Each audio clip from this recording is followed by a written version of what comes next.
Good evening, and thank you everybody for being here. I'm delighted that we have such an eminent panel with us. We have Deepali Nair, who's been introduced as going to join us in 5 minutes.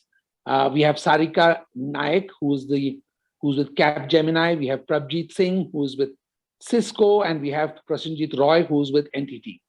Prasenjit, let me just go right away from the measurement thing and look at something else which is in the domain of marketing and which is probably more interesting now, which is that in defining your brand image, how much of a role does a CEO play?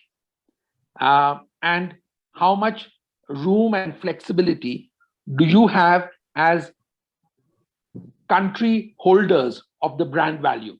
So you may be able to enshrine some of what the global company may define, but there are all kinds of things which matter in the local sphere.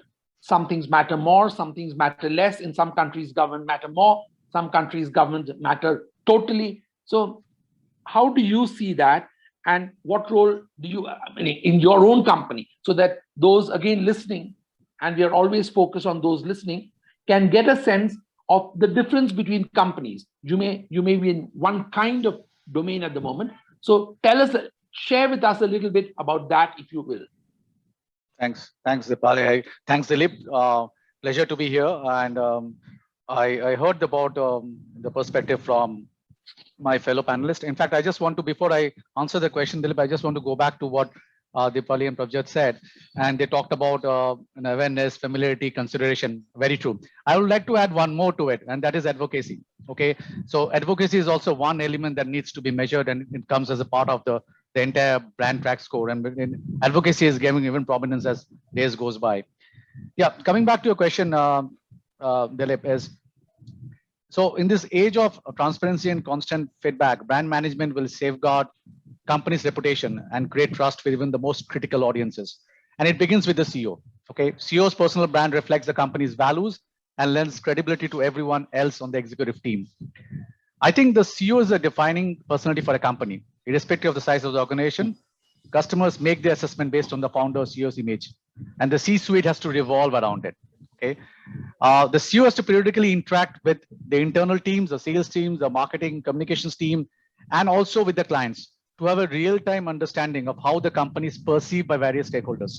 Okay, accordingly, they get involved with the decision making, and course correction process is very much required. It's a constant loop as we talk about. In large global enterprises, the country and another C-suite have the responsibility to execute the image building strategy, while the CEO could be the guiding factor. Because there has to be a balance, as the CEO cannot be involved in too much of image building because he has other priorities to take care. But having said that, Dilip, our dynamic, admired CEO inspires customers to be powerful allies, whether your company is doing well or is going through a rough patch. And the customers really become the brand advocates I was talking about when they feel a personal connection. And there's no better way to make a people feel valued and connected than through your CEO. For example, let me talk about my company. NTT India CEO Sharath is seen as an expert, a thought leader, and a great human being by his customers and employees. And these have translated into the character of the company, projecting itself as a tech leader with intense customer focus. Okay, so this is how a company's image, to a great extent, gets reflected by what the CEO and his activities take place. A lot of brands verbalize a lot of stuff about employees, but actually everything is customer oriented. But we have to, for political correctness in a sense, have to say a little bit about employees. Is it real or is it not so real? That's my question. To give you, Dilip, in our company, we have created a platform which is called OPF, okay, Our People First. And that runs across the entire fabric of the organization. Anything and everything which is employee-centric comes under the banner OPF. Coming back to your question, Dilip, is about the CVs floating around. Frankly, I have not seen so much of a surge in my official capacity. But to answer your question correctly, if I look at my social media, yes, I'm getting flooded with friends and requests and all this. Okay. So I see that absolutely all over the place. Yes, I agree with you. Thank you. Thank you. One little stone chucked at a at a, I don't want to use the word glass door, but an organization's front door is causing ripples which go as far as the company's stock market valuations are concerned. So we see this all the time as the country's primary crisis counselors. We get called in a lot of the time to repair brand stories because a bunch of customers, not just one, have gotten together to, sequentially find fault with some aspect of your story. I think that is something that we'll all have to live with in this new and emerging world. The other Dilip, question that go ahead. Dilip, please. can I come here? You must. Thanks. Thanks. I agree with what. Otherwise, I'll be accused of throwing the next tough question again. No, I fully agree what Dipali and Prabhat said, but I just want to add another dimension to it.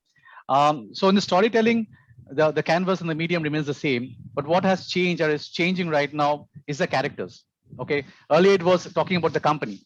Now in this collaborative world, we're talking about more collaboration. So you have the company, you work in a collaborative environment. So you rope in the alliance partner, and at times you rope in the customer. So three of them come together and stitch a story. It becomes a far more powerful story, far more encapsulating all the elements, and has a far greater impact on the audience, which is the output customers. Fair enough. So what is it that you see as the most interesting storytelling tool that you're going to use in the coming years? Is it, for example, is it events? Is it, YouTube videos? Is it your owned media, which you control, and therefore customers, clients can come to that? If I can do it, Dilip, I will. Sorry, not Prashant. Yeah, correct. Okay. Yeah. If I can do it, I'll try. But to answer your question, I will try all the media, own, paid, everything, because I think nothing is better if I can craft everything into a story. It is difficult. It's better, easier said than done. But if I can do it, and if I have the magic wand, I'll use all media.